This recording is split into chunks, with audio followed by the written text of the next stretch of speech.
It all started with a simple weekend trip. I didn't think it would end the way it did. My name is Adam, and what happened to me that night is still too hard to explain.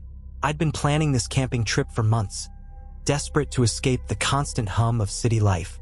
My buddies, Kyle and Travis, were all in, so we packed our gear and headed out to a remote spot in the Appalachian Mountains.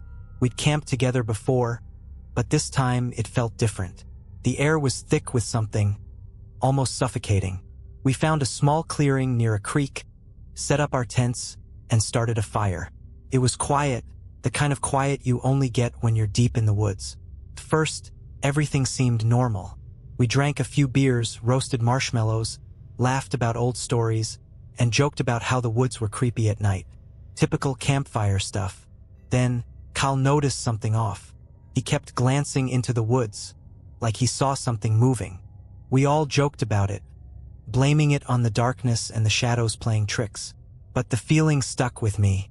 It wasn't just the wind or a passing animal. There was something watching us. That night, we took turns keeping watch.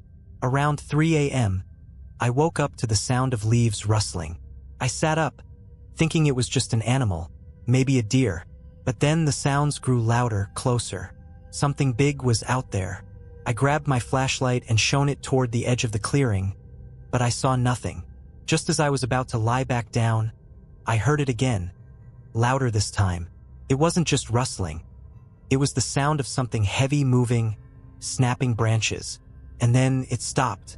I lay frozen in my sleeping bag, my heart pounding.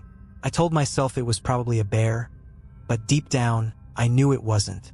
Then the whispers started. It wasn't clear at first, like distant voices. It wasn't English, but there was a rhythm to it, like chanting. The voices drifted toward me, growing louder, closer. I shot up, frantically scanning the trees with my flashlight. My blood ran cold when I saw them, eyes. Hundreds of them just beyond the reach of the light. They weren't animal eyes. They were human, and they were watching me. I wanted to scream, but the words wouldn't come. I could feel the weight of the eyes on me, and for a brief moment, I thought I could hear breathing. Not from the woods, but from right behind me, as if someone was standing just a few feet away. But when I turned, there was nothing there. I don't know how long I stayed like that, paralyzed, unable to move or look away from the dark. The chanting grew louder, but now it was mixed with what sounded like scraping, dragging, something heavy scraping against the forest floor. Kyle and Travis were still asleep, oblivious to the terror creeping through the trees. I couldn't wake them. My voice wouldn't work. All I could do was sit there, frozen, waiting for something I wasn't ready for. Then something stepped into the light. It wasn't human, at least not anymore. It was tall, unnaturally tall. Its skin was pale, almost gray, and it wore a long, tattered coat that dragged on the ground. It moved with an eerie, jerky motion, like it wasn't used to walking, like its legs weren't meant to bend that way. The thing didn't have a face, just a smooth, featureless surface where its eyes should be. But it could see me. I could feel it, and it was smiling. I don't remember how long I sat there, staring at that thing in the darkness. Felt like hours, but I know it was only a few minutes. Time seemed to stretch and bend in ways that didn't make sense. The creature's smile, if you could call it that, was wide, stretching across its featureless face. It was the kind of smile that made your stomach turn, like it knew something you didn't, something awful and ancient. It tilted its head, and the movement was so unnatural, it made my blood run cold. I couldn't take my eyes off it. Something in my brain was telling me to run, but my body wouldn't move. My heart hammered in my chest, and I could feel the sweat running down my back, but I couldn't tear my gaze away. Then, just as suddenly as it had appeared, it stepped back into the shadows, disappearing without a sound. I blinked and rubbed my eyes, thinking maybe it was some weird trick of the light. Maybe I'd been asleep and dreamed the whole thing. But no, when I looked again, I saw its outline in the dark, moving, retreating into the trees. That's when I snapped out of it. I had to wake up Kyle and Travis. I had to get them out of here. But when I tried to scream their names, nothing came out. I opened my mouth, but my throat was tight, dry as dust. The only sound I could make was a choking gasp, like I was being suffocated from the inside. Panic set in. I scrambled out of my sleeping bag, grabbing my flashlight, trying to focus it on the camp. But the moment I shined the beam across the clearing, the light flickered and then went out entirely. I cursed under my breath, fumbling with the batteries in the dark, but the whispering voices, those same chanting voices, came back, louder this time, all around me. I finally managed to get the flashlight working again, and when I looked up, the clearing was empty. Kyle and Travis were still asleep in their tents, completely unaware of the nightmare unfolding just yards away. I ran to their tents, shaking them awake, but they didn't stir. I grabbed Kyle's arm, pulling at him, shouting his name, but he just muttered in his sleep, barely reacting. It was like they were in a deep, unnatural slumber, and no matter how hard I tried, I couldn't wake them up. I was on my own. The air around me seemed to thicken, pressing in, and that's when I saw it again. The creature. It was standing just outside the circle of light, its silhouette barely visible. I could see it move, too quick, too jerky, like it was studying me. And then, it made a sound. An awful, bone-chilling hiss that reverberated through the trees, like it was coming from deep within the earth. And that's when I knew I was the prey. My heart was pounding in my throat as I stared at the thing. My body was frozen, caught between the instinct to run and the reality that running was pointless. The creature, still standing just outside the light, made no move toward me, but I could feel it watching, waiting. I knew I had to do something, anything, to break the spell. I grabbed the nearest object I could find, a small, dull axe I had kept near the fire pit for chopping wood, and held it tightly in my trembling hands. My grip was sweaty, my knuckles white against the cold steel. I turned toward the tents again, desperate to wake Kyle and Travis. But no matter how loudly I shouted, how forcefully I shook them, they didn't move. It was like they were in a deep trance, locked in some otherworldly sleep. I was completely alone in this nightmare. The air had grown still, and the only sound was the low, almost imperceptible hum of the creature's presence. It was as if the forest itself had gone silent, like it, too, was holding its breath, waiting for the inevitable. That's when I heard the scratching. At first, I thought it was the wind or perhaps an animal, but then it came again, closer this time. It was the sound of something dragging itself across the ground, each scrape sending a chill down my spine. I dared not turn to look, knowing that whatever was out there was closer than before. Instead, I slowly backed toward the fire, trying to keep my footing steady. The flames flickered and danced, casting strange, elongated shadows in every direction. I couldn't explain why, but I knew the fire was my only protection. I had to stay close to it, or whatever this thing was would get me. The scratching grew louder, and now I could hear a faint, raspy breathing, like something was right behind me. I spun around, the axe raised, but there was nothing there, just shadows and trees, swaying in the night breeze. But then there was a voice. It wasn't human. It wasn't even animal.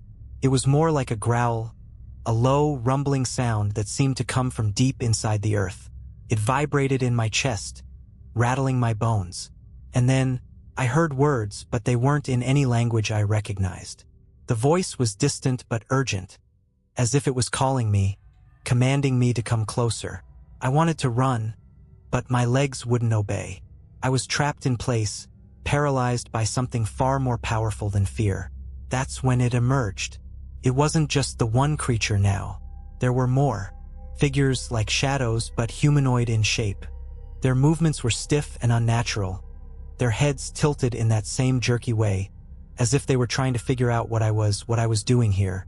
And they all wore the same dark, tattered clothes, the same faceless expressions, and they were closing in on me. I felt my breath catch in my throat, a sharp pain shooting through my chest. There was no escape. But then one of them stepped forward. It was taller than the others, and this one had eyes. Hollow, black sockets, and deep, dark pupils that seemed to pull in all the light around them. The eyes fixed on me with an intensity that made my stomach twist. It opened its mouth, and that's when I saw it. Inside its mouth, there was no tongue, no teeth, just darkness. Endless, swirling blackness that seemed to pull at me, drawing me in. I knew then that if I looked too long, I wouldn't be able to stop myself from walking into that darkness. I turned, ran, and for the first time in hours I was able to move. I didn't care where I was going, as long as it was away from them. I bolted into the woods, the sound of my own feet pounding against the dirt, the breath ragged in my chest. I could hear them behind me, moving fast, but I didn't dare glance back. I pushed through the trees, branches slapping at my face, my hands, my legs. I didn't stop running until I heard a loud crack, like thunder, and the world around me seemed to collapse. I stumbled, falling face first into the dirt. I could barely breathe, my chest heaving as my mind tried to process what had just happened. And then, I heard something that made my blood run cold. Kyle's voice. I stopped dead in my tracks, my heart skipping a beat. It was Kyle's voice, but it sounded wrong, distorted, like he was speaking through a thick fog.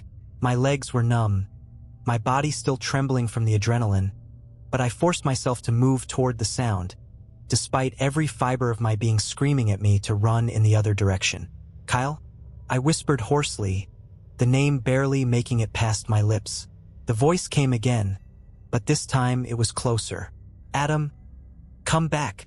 It sounded like Kyle, but there was an unnatural cadence to it, a drawl that made my skin crawl. I turned toward the clearing, hoping I hadn't gone too far off course, praying it wasn't another trick, but the forest was completely still. Not a single sound, not even the rustling of leaves. Adam, come back to the fire. The words were drawn out, like they were being forced through an invisible barrier. I froze, listening intently. The tone was almost pleading, but there was something off, something dark underneath. I wanted to call out, but the words stuck in my throat.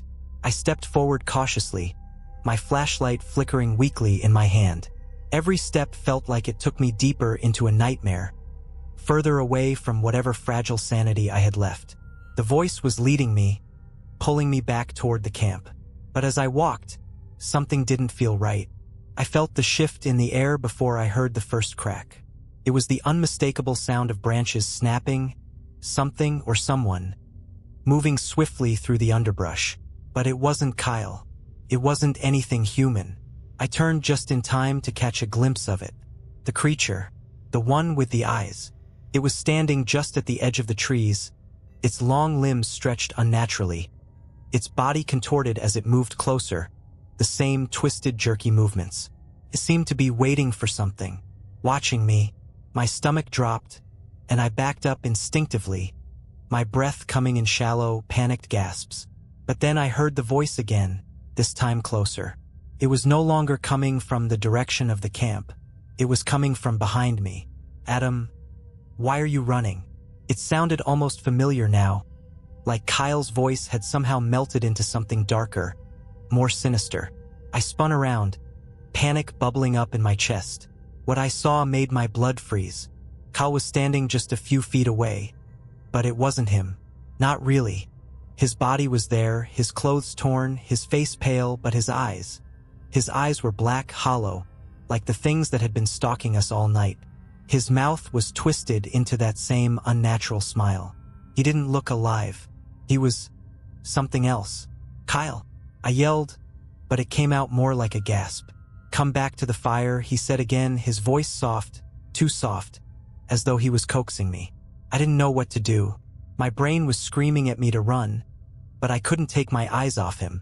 His smile widened, showing too many teeth, like his face couldn't hold the grotesque expression any longer.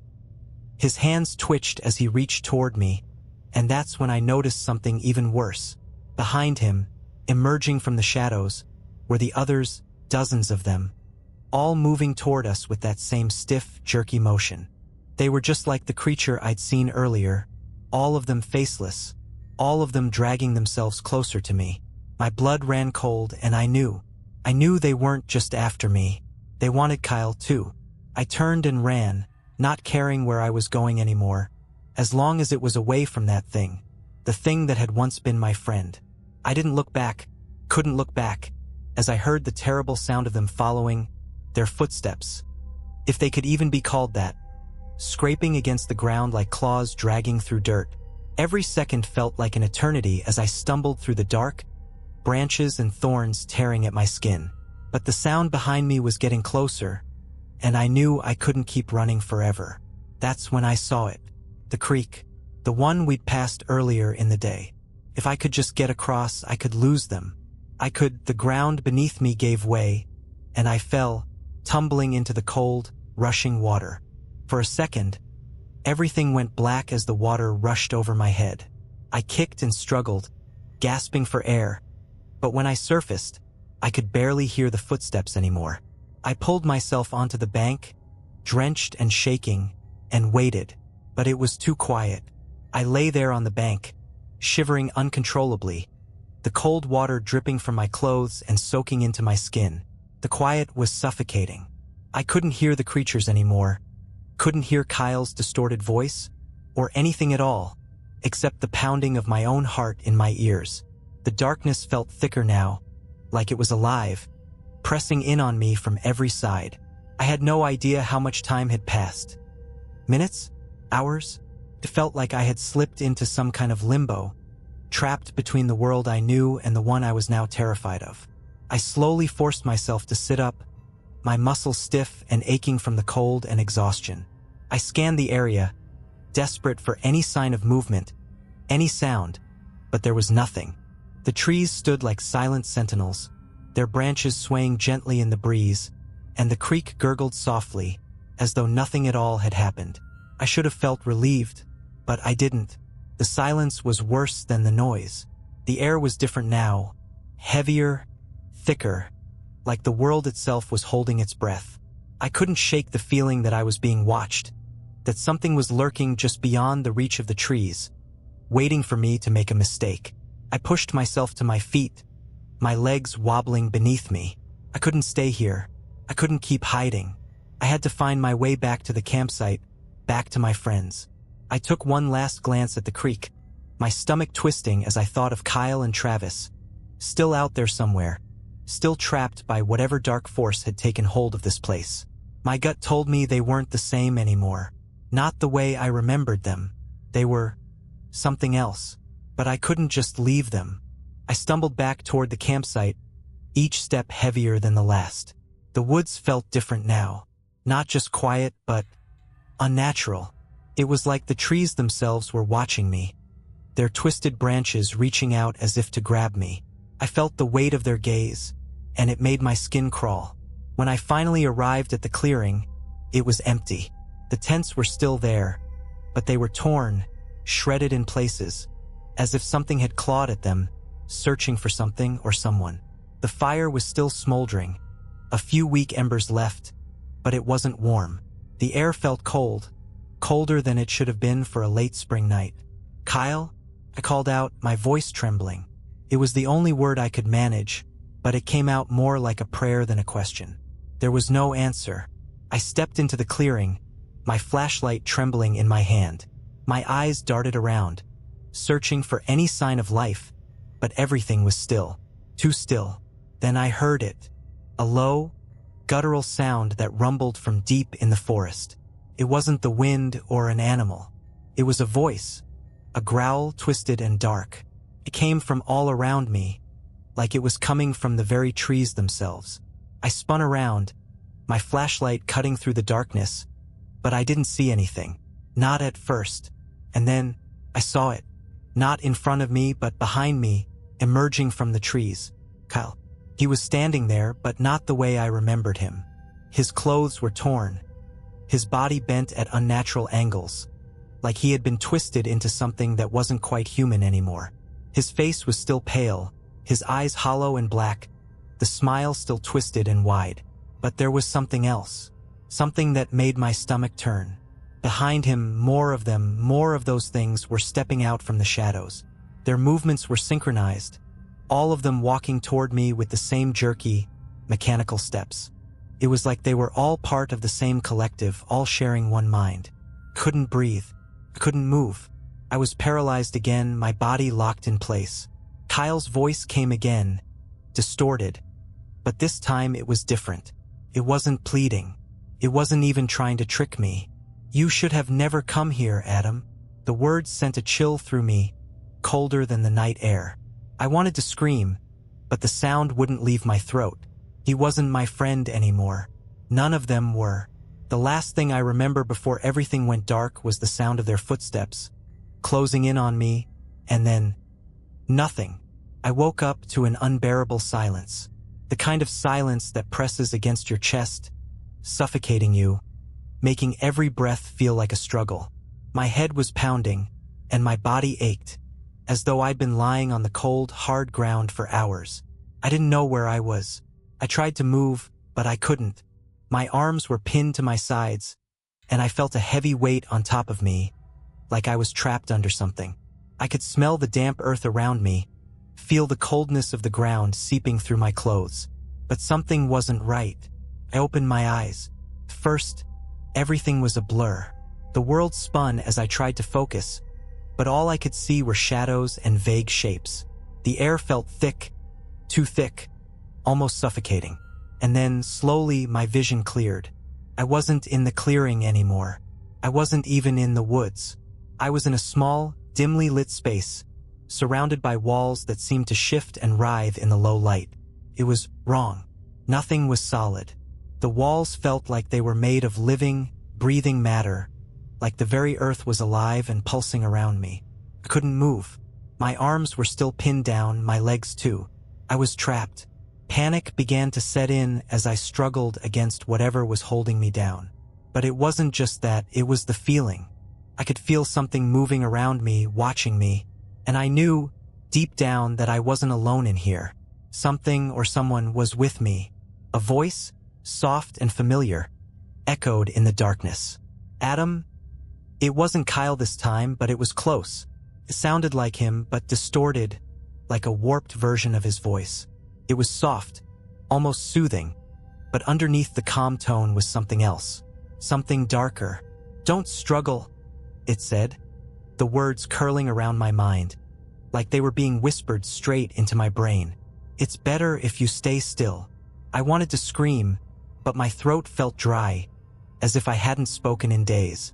My mouth was dry, and when I tried to move my lips, nothing happened.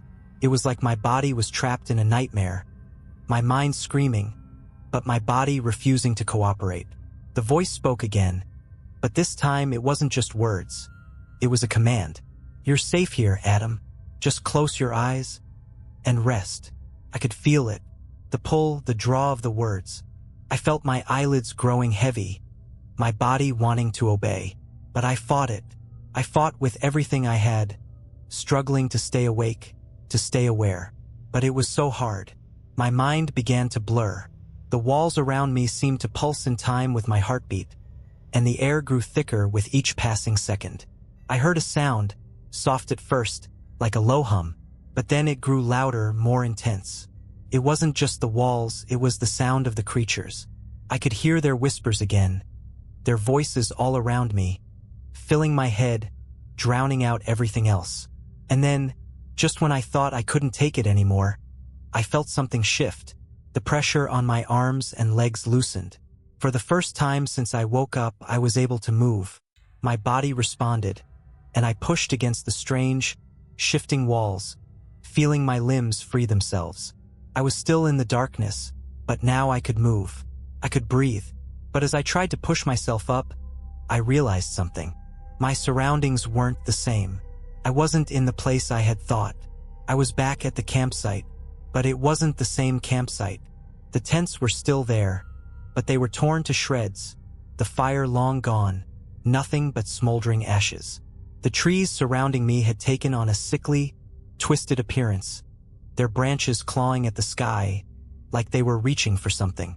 And I saw them, the creatures. They were standing in a circle surrounding the campsite. The tall, gaunt figures with the hollow eyes, their smiles wide and twisted. They weren't moving, just standing there, waiting. And in the center of the circle, lying on the ground, was Kyle.